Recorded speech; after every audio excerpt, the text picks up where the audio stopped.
ممکن ہے یہ انتظار دراصل تمہارے یقین کا امتحان ہو۔ تم جو مانگتے ہو دعاؤں میں وہی تمہارے صبر کا امتحان ہو۔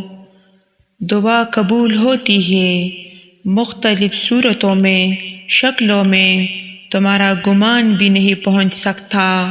جن ذریعوں سے اللہ تمہاری دعائیں قبول کرتے ہیں، دعا کی قبولیت کا وقت اللہ جانتا ہے۔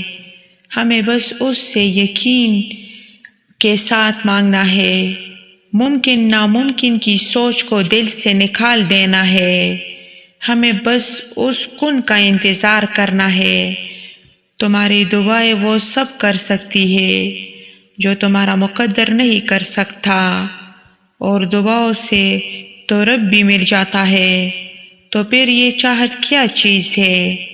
تمہاری کہانی اس لیے یہاں رک گئی ہے کیونکہ اللہ چاہتا ہے کہ تم اس کا اگلا حصہ خود لکھو جسے تم تاخیر سمجھ رہے ہو۔ دراصل دعا کا موقع ہے، تو پھر اٹھاؤ ہاتھ اور اپنا نصیب بدلو۔ معجزے تب ہوتے ہیں جب تم بھی دعا مانگنا نہیں چھوڑتے، جب دنیا تم سے کہہ رہی ہوتی ہے کہ یہ تمہارے لیے ممکن نہیں ہے۔